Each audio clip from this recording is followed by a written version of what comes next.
The starch in my collar was cutting into my neck again, but I couldn't adjust it.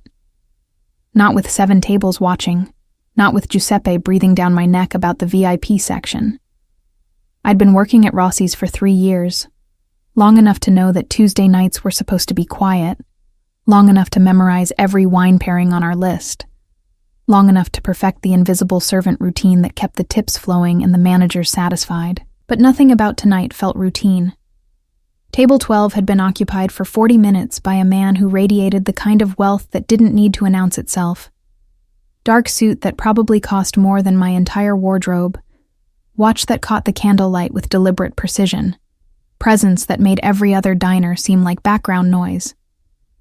He'd ordered the Barolo without looking at the price, requested his risotto prepared in a way that wasn't on the menu, and spoke to me exactly 3 times, each interaction clipped, efficient, dismissive.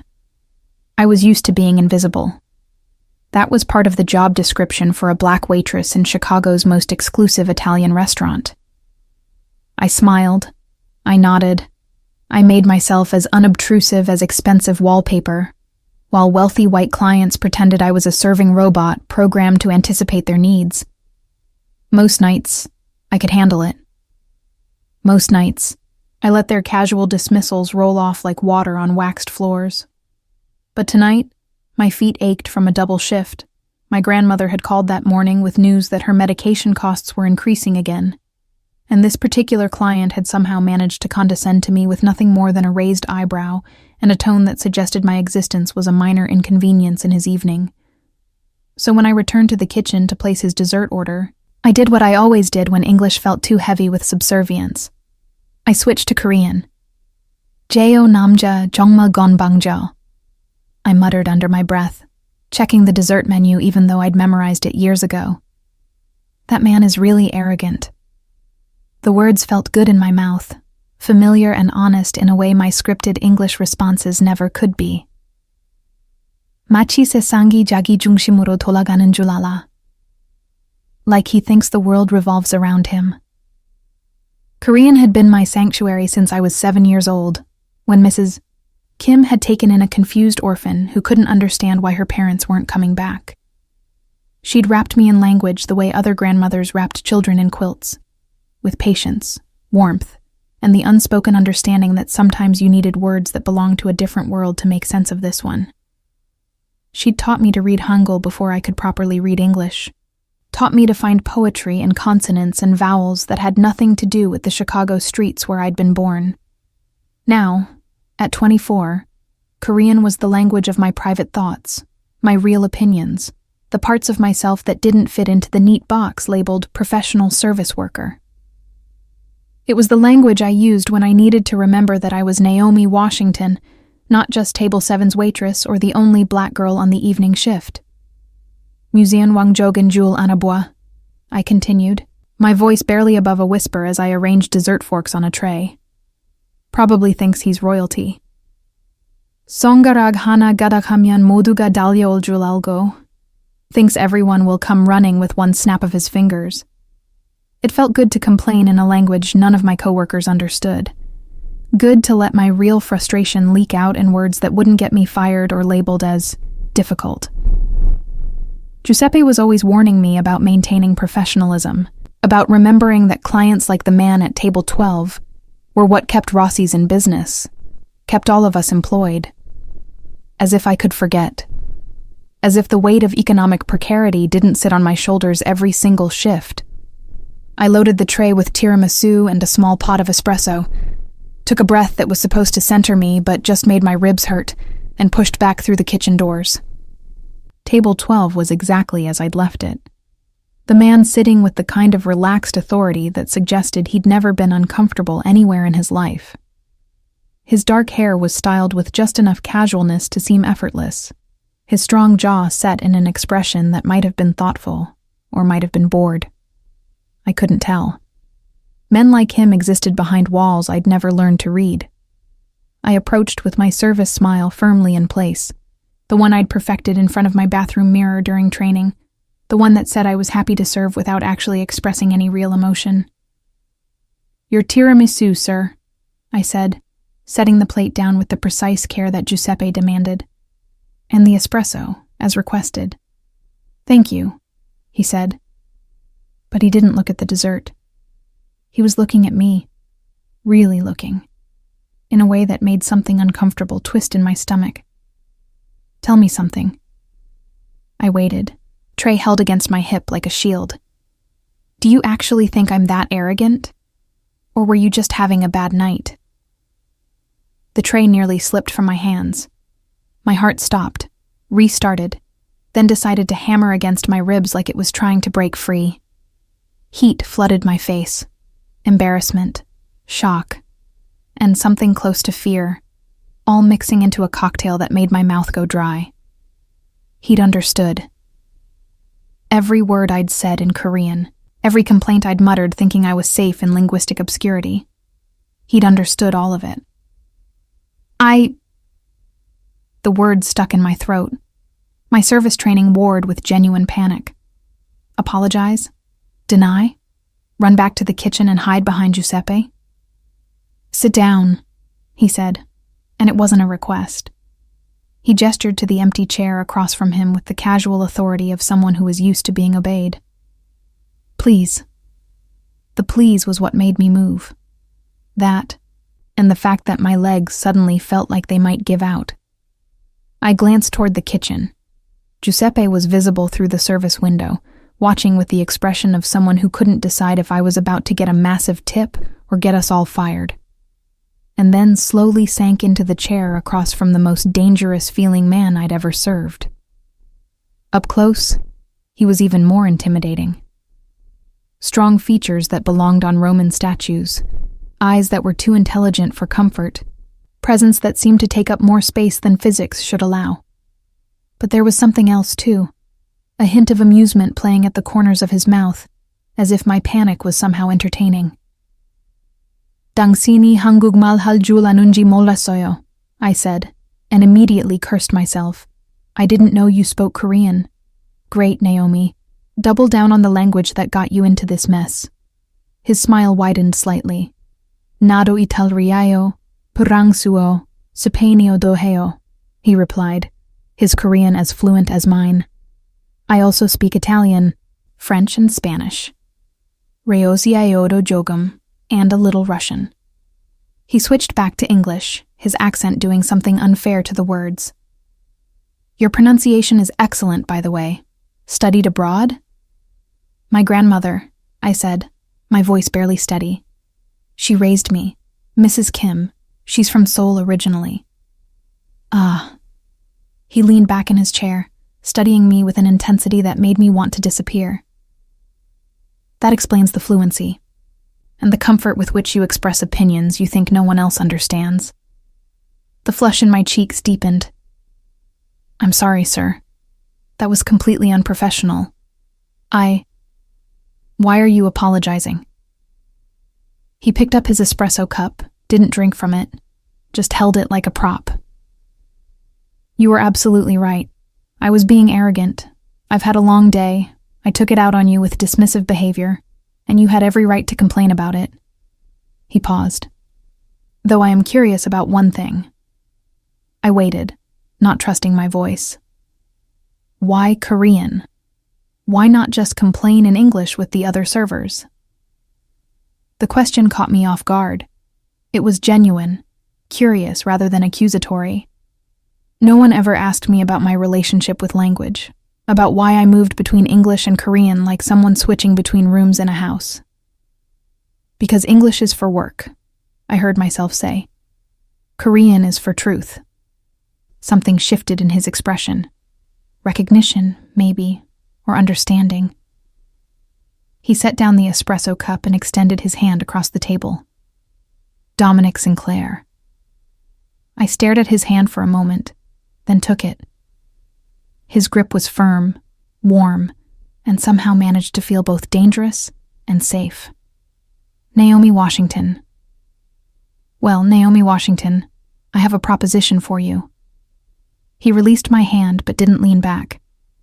"I'm here every Tuesday evening for business dinners. Same table, same time slot. Giuseppe reserves it for me monthly. and I've noticed over the past few months that you're consistently assigned to this section. Yes, sir. I had no idea where this was going. Here's what I'd like. Honesty. Complete, unfiltered honesty. His dark eyes held mine. You clearly have opinions about how I conduct myself, how I treat staff, probably about my wine choices and my predictable ordering patterns. I want to hear them. In Korean, in English, I don't care. But I want the truth, not the service industry smile. I must have looked stunned because he continued. Most people in my life tell me what they think I want to hear. It's tiresome.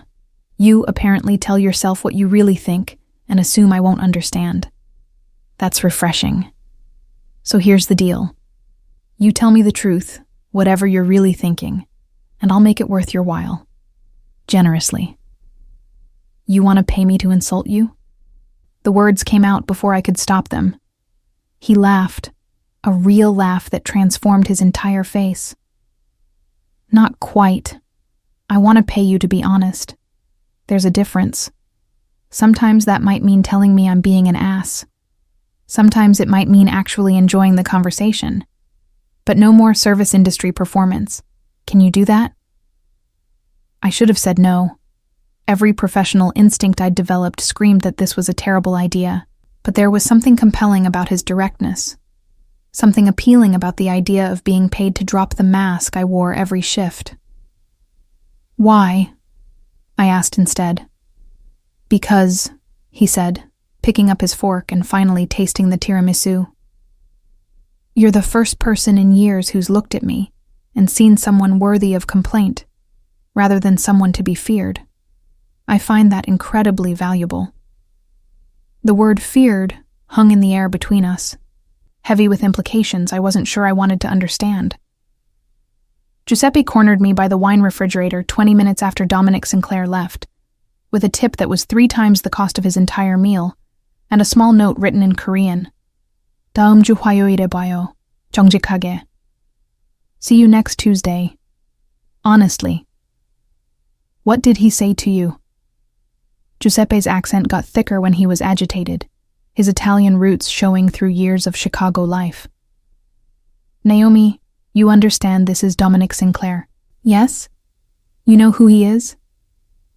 I didn't, actually, but the way Giuseppe said his name, like it carried weight beyond mere syllables, told me everything I needed to know about my ignorance. He owns half of Chicago, Maria whispered, materializing beside me with the gossip sense that made her the restaurant's most reliable source of information. Giuseppe won't say it outright, but everyone knows. Sinclair Enterprise officially does real estate and investment, but unofficially. She made a gesture that suggested significantly less legal activities. He's connected, Naomi, like capital C connected. My stomach dropped. Connected to what? Maria gave me a look that suggested I was being deliberately dense. To everything that makes Giuseppe nervous. To the kind of business that keeps certain restaurants protected and certain competitors mysteriously shut down. To the reason Table 12 is always reserved and always treated like royalty. I thought about the way Dominic had moved through the restaurant, the deference everyone showed him, the quiet authority in his voice. Not arrogance, I realized with creeping unease. Power. The kind that didn't need to announce itself because everyone already knew. And you sat with him, Giuseppe said, his voice climbing an octave. For everyone to see. Naomi, Kara, please tell me you did not insult him. I stopped. How did you explain that you'd complained about someone in Korean, gotten caught, and then somehow agreed to continue being honest for money? He wants me to serve his table permanently. Tuesdays. He requested me specifically. Giuseppe's expression cycled through confusion, concern, and then careful calculation. He requested you? Said he appreciates my service style. It wasn't technically a lie, just an enormous, carefully constructed omission. Giuseppe studied me for a long moment, then sighed. Okay, this is good. You keep Signor Sinclair happy, yes? Whatever he needs. Within reason, he added, though the caveat sounded uncertain even to my ears. This is important, Naomi. For all of us. I nodded, took the tip money that felt suddenly heavy with implications, and somehow made it through the rest of my shift without screaming. The bus ride home took 40 minutes, long enough to question every decision I'd made that evening. By the time I reached the small apartment I shared with Mrs. Kim, I'd convinced myself that next Tuesday, I'd simply tell Giuseppe I couldn't handle table 12 anymore, that I needed to rotate sections, that serving a potential crime boss who spoke Korean and wanted honesty was several bridges too far. But Mrs. Kim took one look at my face and patted the sofa beside her. Anja, Naomi야, 무슨 일 있었어? Sit, Naomi. What happened? I collapsed next to her, and the whole story tumbled out. In Korean, naturally, because English couldn't contain the strangeness of it all. Mrs. Kim listened with the patience she'd shown since I was 7, her weathered hands folded in her lap, her expression shifting from surprise to concern, to something that looked almost like pride. 그가 한국말을 알아들었다고, she said when I finished. He understood Korean? Every word. He's apparently some kind of polyglot criminal mastermind. I dropped my head into my hands. 할머니, 저 어떡해요? 다시 가야 하나요? Grandmother, what do I do? Should I go back? Mrs. Kim was quiet for a moment. Then she said something that surprised me. 정직함은 용기야, 나오미. 그리고 네가 진실을 말할 수 있다는 건 힘이야. Honesty is courage, Naomi, and being able to speak truth is power. But he's dangerous. 모든 힘 있는 사람은 위험해. All powerful people are dangerous. She touched my cheek with her calloused hand. 문제는 그들이 그 힘을 어떻게 쓰느냐야. 그 사람이 너를 해치려 했어? The question is how they use that power. Did he try to hurt you? I thought about Dominic's expression when I'd answered honestly, the way he'd laughed, the careful respect in how he'd asked, rather than demanded. No. 그럼 다음 화요일에 가보아. 하지만 조심해. 그리고 네 직감을 믿어. Then go next Tuesday. But be careful and trust your instincts. The week passed in a blur of regular shifts, mounting anxiety, and obsessive research. I learned that Dominic Sinclair was 35, a widower whose wife had died in a car accident 5 years ago, and the head of an empire that included legitimate real estate holdings and several businesses that were probably fronts for less legal operations. The Chicago Tribune never said anything explicit, but the careful language around his name told its own story. I also learned that no one who'd crossed him directly had ever pressed charges, not because they didn't want to, but because they simply didn't. They moved away, or dropped their complaints, or suddenly decided that cooperation was in their best interest. By Tuesday evening, I'd rehearsed 17 different ways to tell Giuseppe I couldn't serve table 12. But when I arrived for my shift and saw the reserved sign already on the table, saw the fresh flowers that someone had placed there with unusual care, saw Giuseppe's hopeful expression, I knew I was going in. Dominic arrived at 7:30, exactly as he had the week before. Same dark suit, same confident stride, same way of moving through the restaurant like he owned not just his table, but the entire space.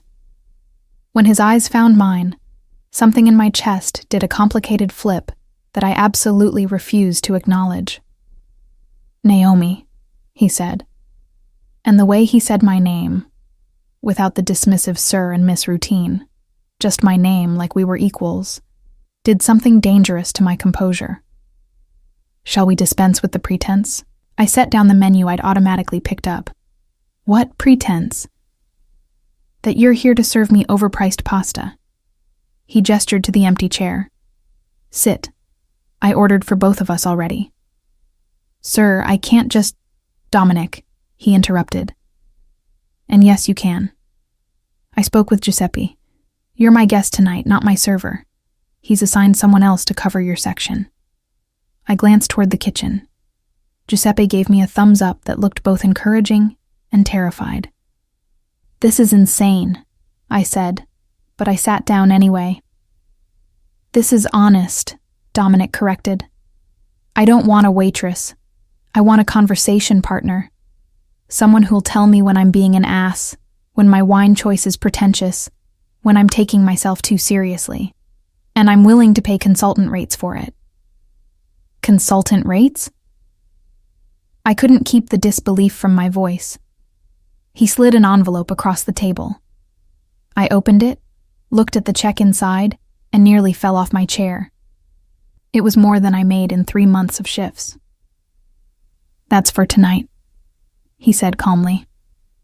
If you decide you want to continue these Tuesday dinners, I'll pay you monthly. No strings attached, no expectations beyond honesty. You can stop at any time. I stared at the check, then at him. Why? Because everyone in my life is either afraid of me or wants something from me. Usually both. His expression was difficult to read. Not quite vulnerable, but not entirely closed off either.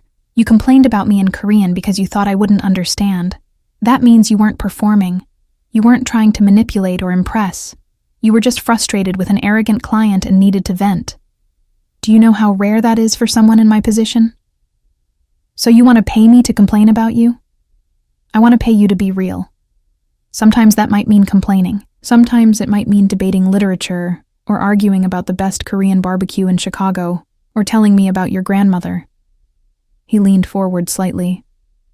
I'm tired of performance, Naomi. I'm surrounded by it every day. You accidentally showed me something genuine. I'd like more of that.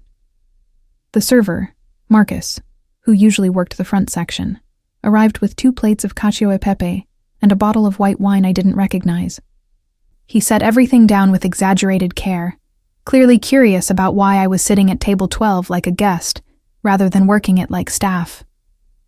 So, Dominic poured wine into my glass without asking. Are you in? Or do I go back to sitting alone while people pretend I'm not intimidating? I should have said no. Should have pushed the check back across the table, stood up, and returned to the safe, predictable routine of service work. But Mrs. Kim's words echoed in my mind. Honesty is courage, and being able to speak truth is power. And there was something compelling about Dominic Sinclair. Not just his obvious danger, or his money, or his unfair bone structure. It was the way he looked at me like I was interesting, like my thoughts mattered, like the fact that I'd learned Korean from my immigrant grandmother and worked double shifts to pay her medical bills, made me someone worth knowing rather than someone to be dismissed. One condition, I heard myself say. Name it. You have to be honest too. No mafia mystery man routine. If I'm going to be real, you have to return the favor. Something flickered in his eyes. Surprise, maybe, or respect. He raised his wine glass. Deal. Though I should warn you, my truths are probably more disturbing than your complaints about arrogant clients. I picked up my own glass, clinked it against his, and took a sip. The wine was incredible, bright and complex, and probably cost more than my weekly grocery budget. Try me, I said. And Dominic Sinclair smiled. A real smile, not the controlled expression he showed the world, but something genuine and slightly dangerous. I think this is going to be interesting, he said. He had no idea how right he was. 3 Tuesdays in, I learned that Dominic Sinclair had opinions about everything, read extensively, and was fundamentally incapable of enjoying a meal without turning it into an intellectual exercise. The problem with American restaurant culture, he said, gesturing with his fork in a way that would have gotten anyone else scolded for poor table manners, is that we've confused expense with quality. This risotto is objectively mediocre, but because we're in an establishment that charges $45 for it, people convince themselves it's exceptional. I looked at my own plate, the same risotto, which I'd thought was delicious, and raised an eyebrow. So why do you keep coming here? Because mediocre food in a restaurant where I control the environment is better than excellent food somewhere I might be interrupted by people seeking favors, reporting problems, or attempting to negotiate terms while I'm trying to eat. He pointed his fork at me. Present company excluded, obviously. Obviously, I echoed, fighting a smile. Because paying someone to have dinner with you is totally normal behavior. You're not having dinner with me. You're being compensated for consulting services. His tone was perfectly serious, but there was amusement in his dark eyes. There's a difference. What exactly am I consulting on? Your inability to enjoy risotto, among other things. He set down his fork, pushed his plate aside slightly. Tell me something. Your grandmother, Mrs. Kim, how did you end up being raised by her? The question caught me off guard. We'd spent 3 weeks discussing everything from Chicago politics to whether Ferrante's Neapolitan novels were overrated, but we'd carefully avoided anything too personal. This felt like stepping across a boundary we'd both tacitly agreed to respect. That's not about risotto quality, I said carefully. No, but it's honest, which is what you're here for, and I'm curious. He leaned back in his chair. You don't have to answer, but I'd like to know. I took a sip of wine. He'd ordered something different tonight, a red that tasted like cherries and leather. My parents died when I was 7. Car accident. No other family, no plan for what happened to a random black kid in Chicago's foster system.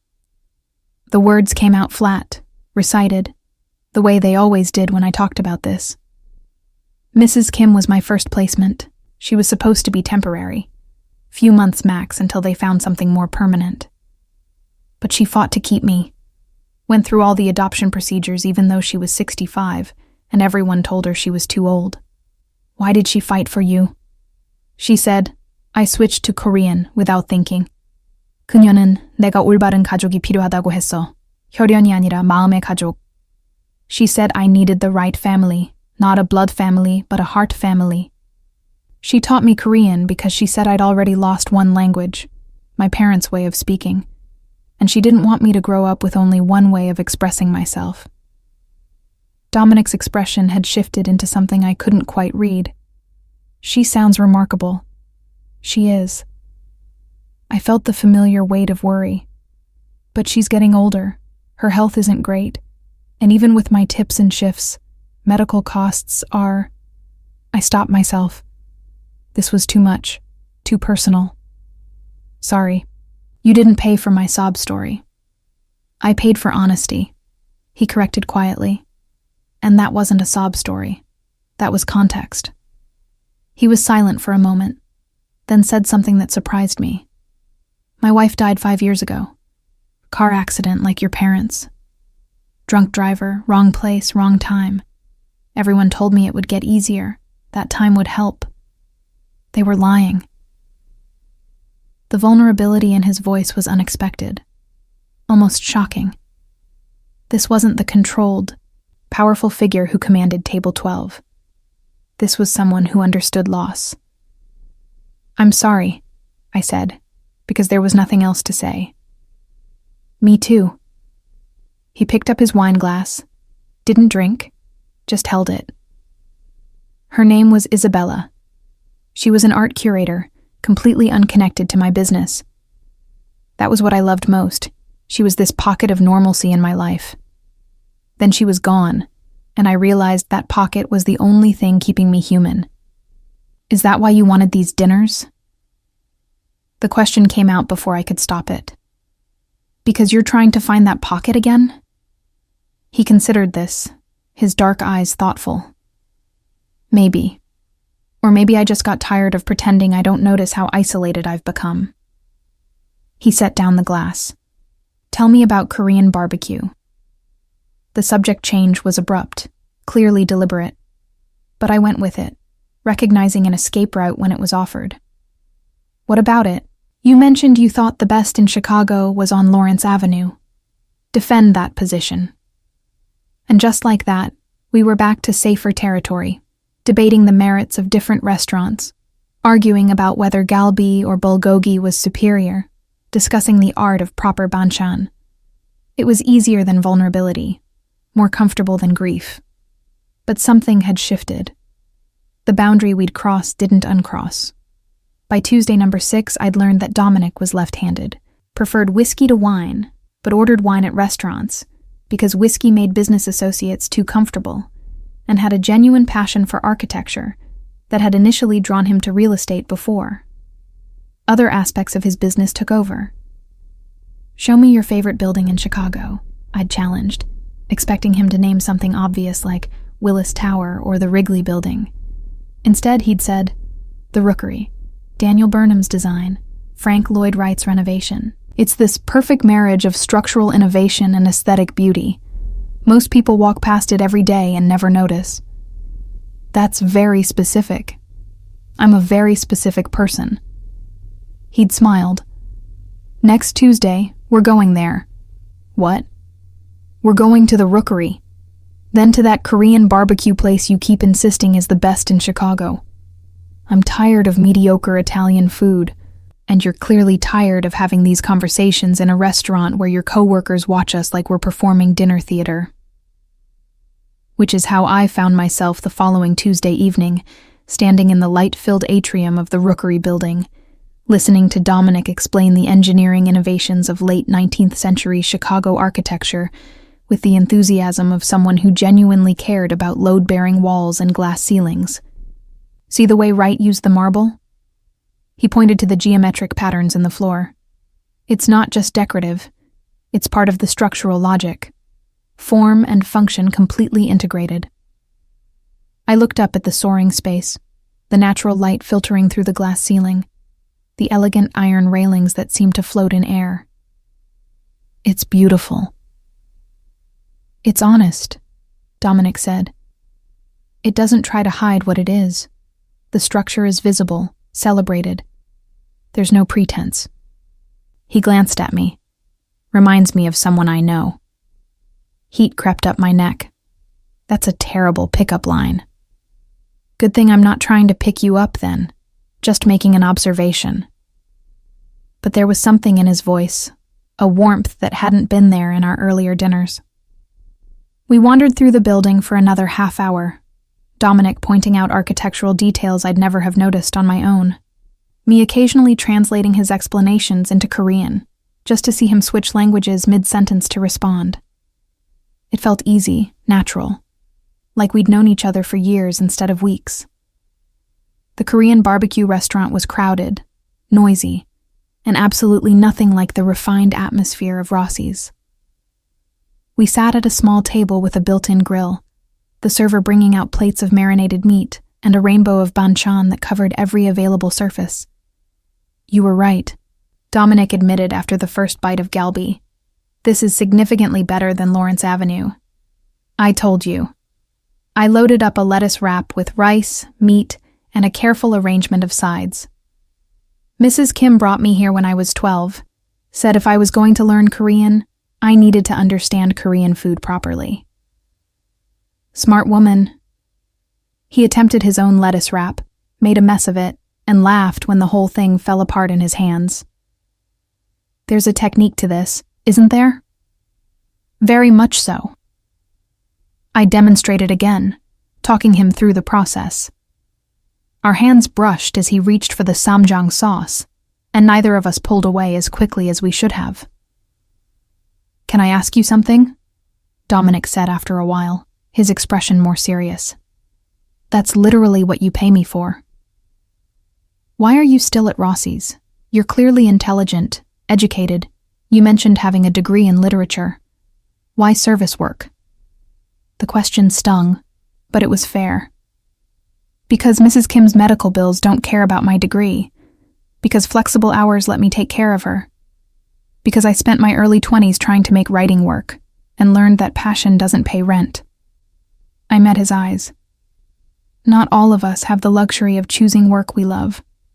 Fair point. He didn't look away. But what if you did have that luxury? What would you do? I thought about it. Really thought. Not just giving the polite answer I'd practiced for job interviews. Something with food. Not cooking necessarily, but I don't know. Something that brought people together the way Mrs. Kim's table did when I was growing up. She'd have neighbors over, other Korean families, and there was this sense of community around shared meals. I loved that. A restaurant? Maybe. If I had the capital, the connections, the 1,000 other things that take a dream and make it reality. I shook my head. But that's fantasy. Reality is making enough in tips to cover next month's expenses. Dominic was quiet for a moment, and I could see him thinking, calculating something. What if I told you I could make that happen? I'd tell you that's a terrible investment strategy. What if I don't care about the investment return? What if I care about... He stopped himself, seemed to reconsider his words. What if I just want to help? Then I'd wonder what you really want in return. I kept my tone light, but the question was serious. Nobody gives away that kind of help for free, Dominic. Especially not people in your position. My position, he repeated, something dark crossing his expression. You mean the criminal part? I mean the powerful part. Power doesn't do favors without expecting something back. He nodded slowly. You're right. So let me be honest. I like these dinners. I like talking to someone who doesn't flinch when I enter a room, who'll tell me when I'm being pretentious about wine or wrong about literature. I like...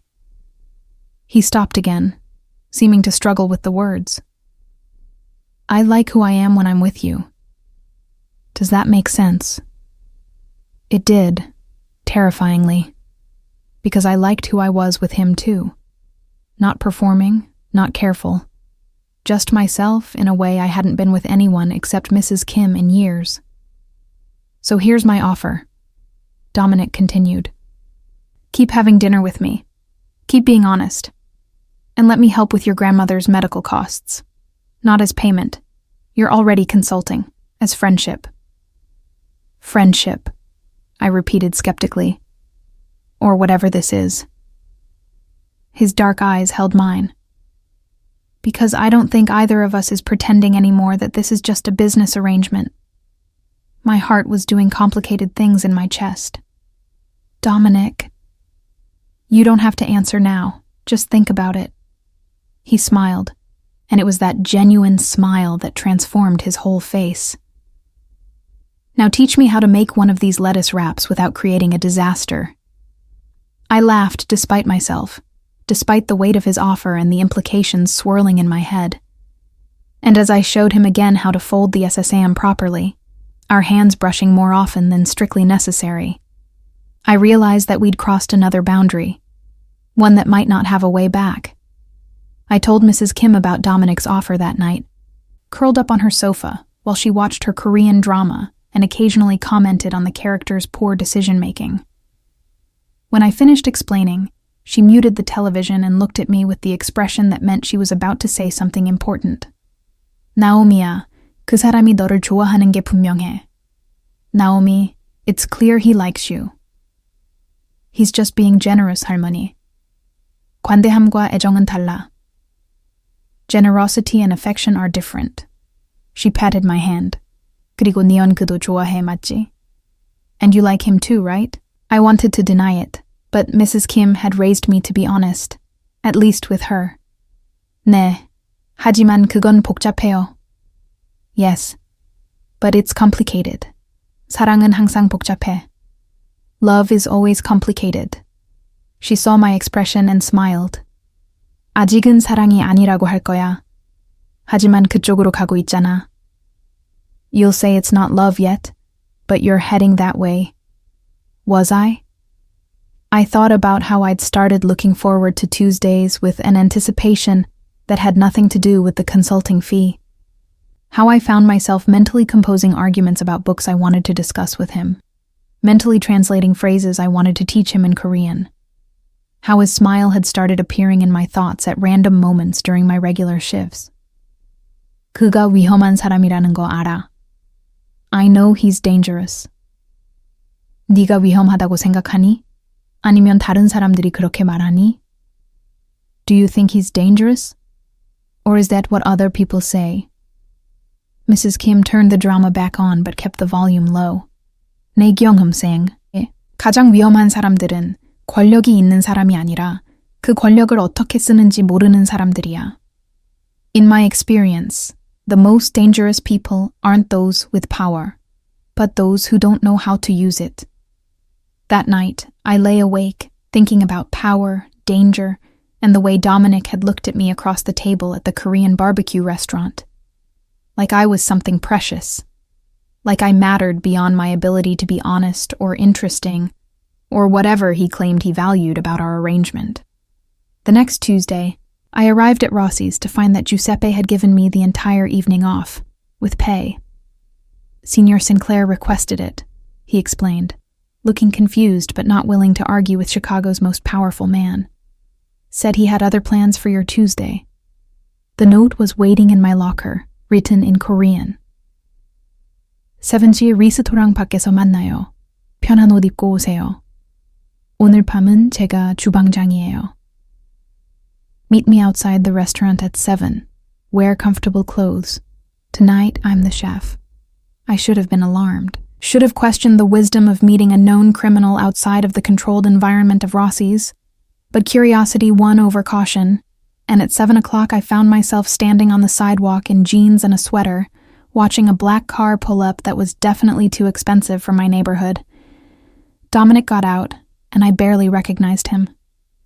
No suit, no perfectly styled hair, just dark jeans, a soft black sweater, and an expression that was almost nervous. You came, he said, sounding genuinely relieved. You left me a note in Korean. I was curious. I gestured to the car. Where are we going? My place. I'm making dinner.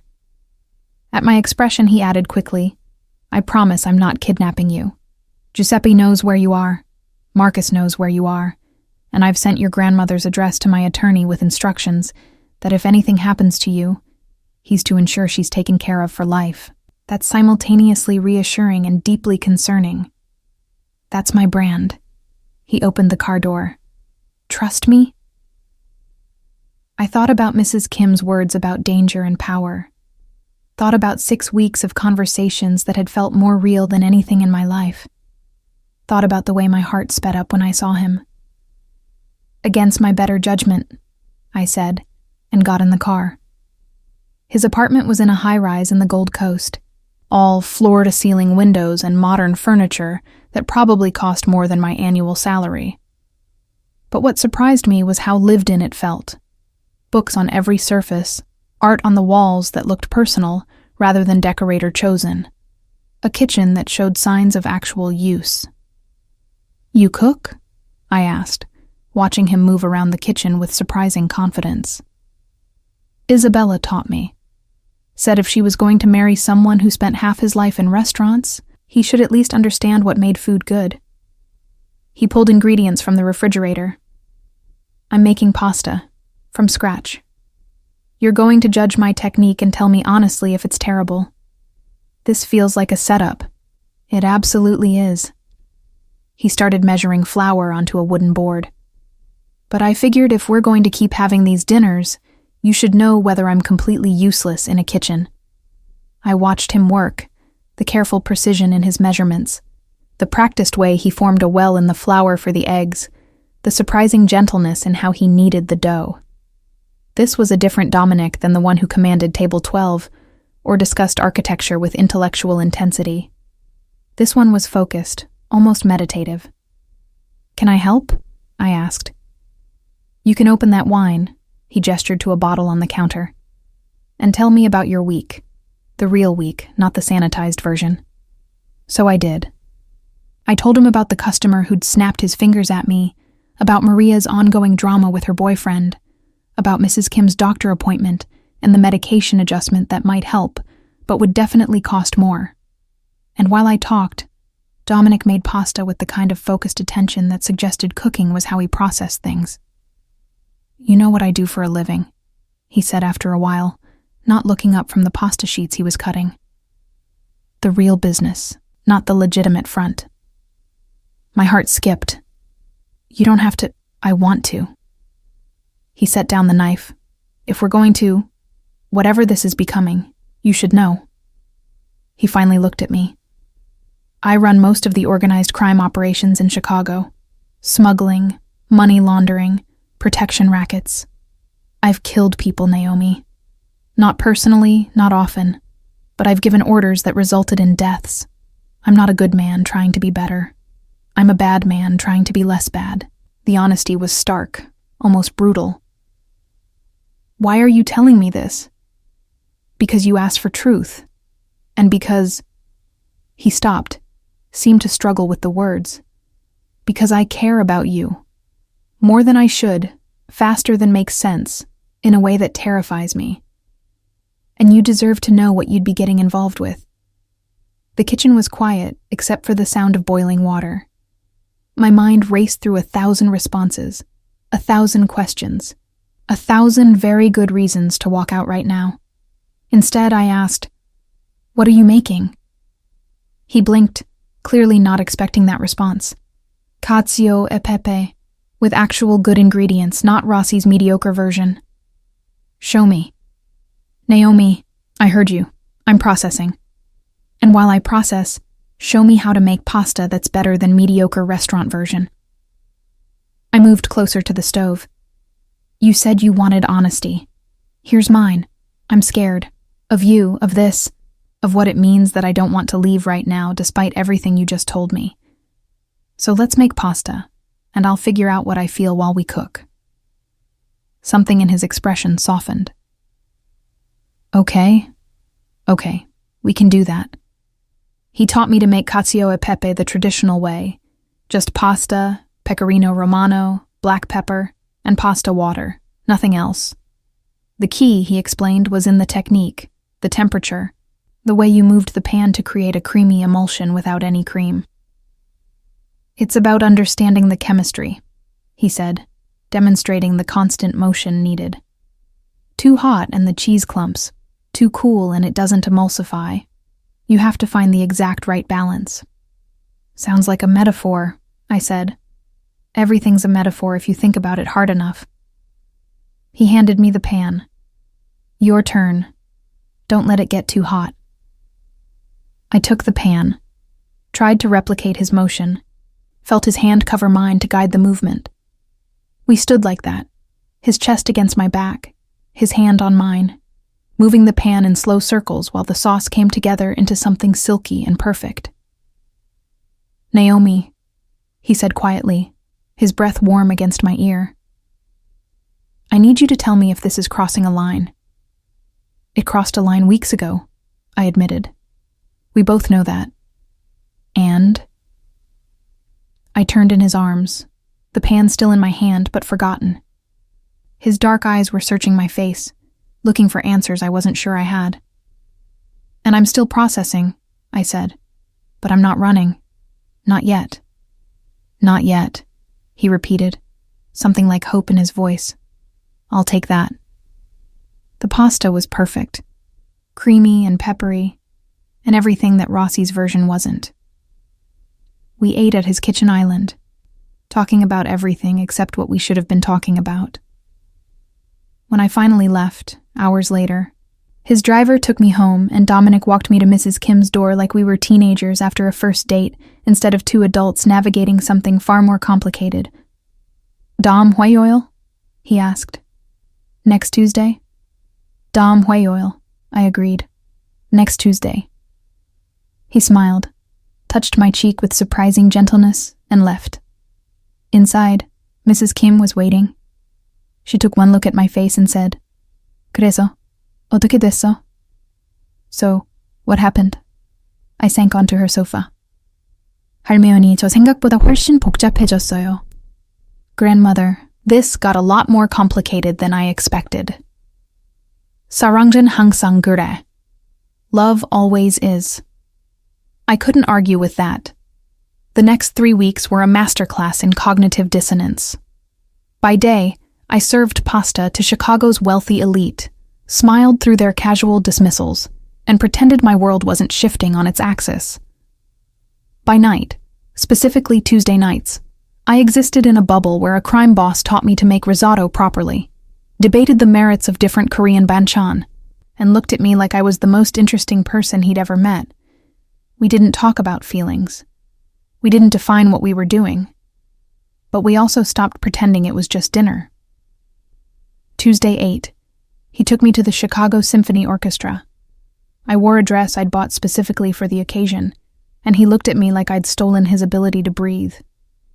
During Beethoven's 7th Symphony, he leaned over and whispered in Korean, "당신이 이렇게 아름다운 줄 몰랐어요. I didn't know you were this beautiful." "한국어로 그런 말 하지 마세요." I whispered back. "Don't say things like that in Korean." "It makes me forget why this is a terrible idea."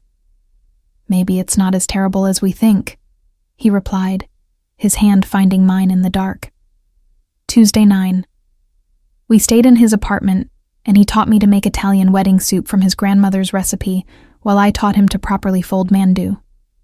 We got into an argument about whether garlic belonged in certain dishes, resolved it by cooking both versions, and ended up kissing against his kitchen counter with floury hands and complete disregard for everything that made this complicated. "We should probably talk about this," I said, when we finally came up for air. "Probably," he agreed, his forehead resting against mine. "Or we could just keep cooking. That's avoidance. That's self-preservation." But his arms around me were gentle, protective. "I don't want to scare you away by labeling this before we're ready." "What if I'm never ready?" "Then I'll take whatever you're willing to give me." He kissed my forehead. "I'm patient, Naomi. I can wait." Tuesday 10. He didn't show up. I sat at table 12 for 30 minutes, my consulting fee burning a hole in my pocket, anxiety coiling in my stomach. Giuseppe kept giving me worried looks. Maria whispered rumors she'd heard about a police raid on one of Sinclair's properties. Marcus said he'd heard gunshots near the warehouse district. I went home and couldn't sleep. Mrs. Kim sat with me, holding my hand while I tried not to imagine every terrible possibility. It wasn't until 3 a.m. that my phone buzzed with a message in Korean. "미안해요. 오늘은 올 수 없어요. 다음 주에 설명할게요. 안전해요. Sorry. Couldn't make it tonight. I'll explain next week. I'm safe." The relief was overwhelming and terrifying, because it meant I cared more than I'd admitted even to myself. Tuesday 11. He showed up with a black eye, bruised knuckles, and an expression that dared me to comment. "Do you want to talk about it?" I asked, sitting across from him at his kitchen island instead of at Rossi's. He'd asked to meet at his place, and I'd agreed without hesitation. "Not particularly." He was cooking aggressively, chopping vegetables with more force than necessary. "Should I be worried? Always. But not about me." He set down the knife. "Naomi, I need to tell you something." The seriousness in his tone made my stomach drop. "Okay." "I've been investigating something. About your parents' accident." He held up a hand when I started to speak. I know I should have asked permission first, but I was curious about the details, and I have access to resources that, let's just say I can find information that isn't typically available. My heart was hammering. "What did you find?" "Your parents didn't die in a random accident. They were targeted." His voice was gentle, careful. "They were witnesses in a federal case against a trafficking ring. The accident was a hit, made to look random. The case died with them." The kitchen tilted. I gripped the edge of the counter. "What?" "I'm sorry. I know this isn't what you wanted to hear." He moved closer, his hands hovering like he wanted to touch me, but wasn't sure if he should. "But I thought you deserved to know the truth." "And the people who did it?" His expression went dark. "Most of them are dead or in prison, but there are a few loose ends. I'm handling them." "Handling them how?" "However necessary." He met my eyes. "I won't apologize for that." I should have been horrified, should have run from this man who was casually discussing violence in his kitchen while making dinner. But all I could think about was 7-year-old me, confused and alone, never understanding why her parents hadn't come home. All I could feel was a complicated mix of grief, rage, and something like gratitude that someone finally cared enough to find the truth. "Thank you," I whispered. "For what?" "For thinking I deserved to know. For..." My voice broke. "For caring." He pulled me into his arms then, and I let myself cry against his chest while he held me with surprising gentleness for someone so dangerous. When I finally pulled back, his shirt was soaked with my tears, and his expression was fierce. "Anyone who hurts you will answer to me," he said quietly. "That's a promise, Naomi." "That's a threat," I corrected. "Both can be true." We didn't cook that night. Instead, we sat on his sofa, my head on his shoulder, while he told me everything he'd learned about my parents, who they were, what they'd witnessed, why they'd been brave enough to testify. They'd been good people trying to do the right thing, and they'd paid the ultimate price. "They'd be proud of you," Dominic said. "The way you take care of Mrs. Kim, the way you work so hard, the way you stay honest even when it's difficult. They'd be proud. You didn't know them. I know you, and you're clearly their daughter." I kissed him then, not carefully or tentatively, but with all the complicated emotions swirling in my chest. He responded with matching intensity, his hands gentle in my hair despite the bruised knuckles, his breath ragged when we finally broke apart. "Ijan maldo ndwe," I said against his mouth. "This makes no sense." "Kegoe ildilin gure," he replied. "The best things never do." Tuesday 12. He took me to meet someone. A man named Vincent, older, with the kind of face that had seen too much and survived anyway. They spoke in Italian, rapid, tense, with frequent glances in my direction. "Vincent runs witness protection for the Eastern District," Dominic explained after Vincent left. "I wanted him to meet you, to have your information, just in case." "Just in case of what?" "Just in case something happens to me and you need to disappear quickly." He said it so matter-of-factly, like we were discussing restaurant reservations instead of my potential need for a new identity. "Vincent owes me. He'll protect you and your grandmother if necessary." The casual way he discussed his own mortality should have been frightening. Instead, it was revealing. This was how he showed he cared. Not with words or conventional romance, but with contingency plans and protection protocols. "You're insane," I told him. "Probably." He pulled me close. "But I'm insane about you, so it's fine." "That's not how that works. Tell me you don't feel it too. Tell me these Tuesdays aren't the best part of your week. Tell me you don't think about me every other day." I couldn't tell him any of that, because it would be a lie. And we'd built this entire strange relationship on honesty. "I think about you," I admitted quietly. "Way too much. It's becoming a problem." "Good." He kissed my temple. "I want to be your problem." "You're already my problem. You're everyone's problem. You're a walking, talking, extremely well-dressed problem." He laughed, and the sound was so genuine, so free, that it made my chest ache. I've been called worse. That night, he drove me home and walked me to the door. Mrs. Kim opened it before I could use my key, took one look at us, and smiled. "Dominic si, Giulioseo?" "Mr. Dominic, come in." "Halmioni," I started, but she waved me off. "It's late, and I made deo bogi." "Teokboki," she looked at Dominic. "한국 음식 좋아하세요?"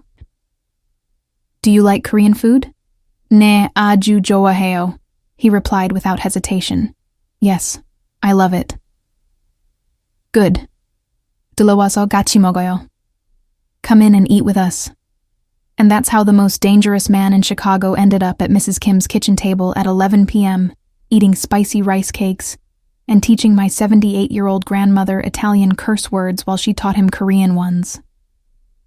Watching them laugh together, seeing Dominic completely relax in a way I'd never witnessed before, I realized I'd fallen irrevocably in love with someone I should have run from the moment I learned his name. Mrs. Kim caught my expression and smiled knowingly. Later, after Dominic left and I was helping her clean up, she said, 그 사람 좋은 사람이야. 위험하지만 좋아. He's a good man. Dangerous, but good. 어떻게 알아요? How can you tell? 내 보는 눈을 봐. 그리고 그가 널 보는 눈도. The way you look at him, and the way he looks at you. She patted my cheek. 사랑은 완벽할 필요 없어. 진실하기만 하면 돼. Love doesn't need to be perfect. It just needs to be true. I thought about everything that had happened in 12 weeks. From a muttered complaint in Korean to genuine partnership with someone I never could have imagined. From fear and suspicion to trust, and something that felt dangerously like forever. 사랑할까 봐 두려워요, I admitted. I'm scared I love him. 두려움은 자연스러운 거야, Mrs. Kim said gently. Fear is natural. 하지만 두려움 때문에 사랑을 포기하지는 마. But don't give up love because of fear. As I lay in bed that night, my phone buzzed with one last message in Korean. 오늘 밤 정말 좋았어요. 할머니가 나를 좋아하시는 것 같아요. 그리고 나도 당신을 좋아해요. 아마 말해야 하는 것보다 더. Tonight was really good. I think your grandmother likes me. And I like you. Probably more than I should say. I typed back. 나도요. 훨씬 돼요. Me too. Way more than I should. The answer came immediately. 그럼 말하지 말고 보여줘요. 다음 화요일에. Then don't say it. Show me. Next Tuesday. I fell asleep smiling, terrified, hopeful, and completely certain that I'd crossed a line I couldn't uncross. But for the first time in my life, I didn't want to go back. Tuesday 13 came with rain, the kind of Chicago downpour that turned streets into rivers and sent everyone running for cover. I arrived at Rossi's soaked despite my umbrella, my hair plastered to my face, my consultation fee feeling heavier than usual in my pocket. Dominic was already there, at a table by the window instead of his usual VIP spot. He stood when he saw me, and there was something different in his expression, nervous, maybe, or determined. We need to talk, he said, and my stomach dropped, because nothing good ever followed those words. That sounds ominous. Sit, please. He waited until I did, then took the chair across from me instead of beside me. Distance that felt deliberate. I've been thinking about your dream. The restaurant, the community, the thing you said you'd do if you had the resources. Dominic, I wasn't asking you to. I know, but I want to make it happen anyway. He slid a folder across the table. I found a space in Pilsen. Mixed neighborhood, good foot traffic, the kind of place where a Korean-Italian fusion restaurant would actually work. The building needs renovation, but the bones are solid. I stared at the folder without opening it. Why? Because you deserve more than serving mediocre pasta to people who don't appreciate you. Because I want to give you something real, something that's yours. Because... He stopped, ran a hand through his hair in a gesture that was almost vulnerable. Because I'm in love with you, Naomi. And this is the only way I know how to show it. The world narrowed to his words, to his dark eyes watching me with barely concealed hope, to the rain hammering against the windows. That's not fair, I whispered. I know. You can't just say that and expect me to. I don't expect anything. I'm just telling you the truth. He leaned forward. These 13 weeks have been the most honest, the most real, the most myself I've been since Isabella died. You see me? Not the power, not the danger, not the money. Just me. And I see you the same way. That's rare, Naomi. That's worth protecting. By buying me a restaurant? By giving you a choice. Take the space. Make your dream real. I'll be a silent partner, investor only, no strings attached.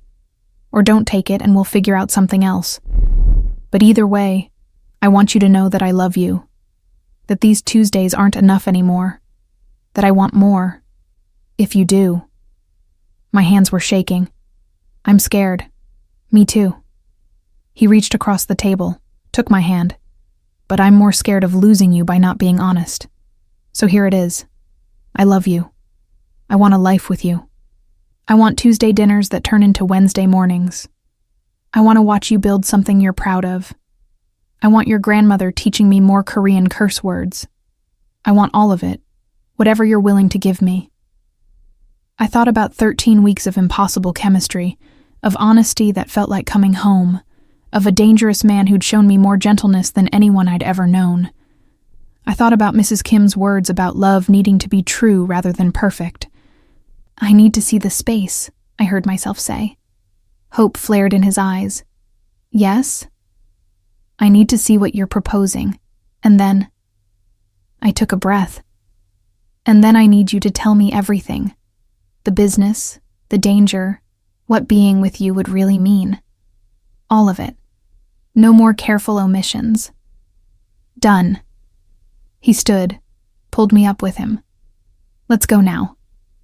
Now, it's pouring. I don't care about the rain. His smile was brilliant. Do you? I didn't.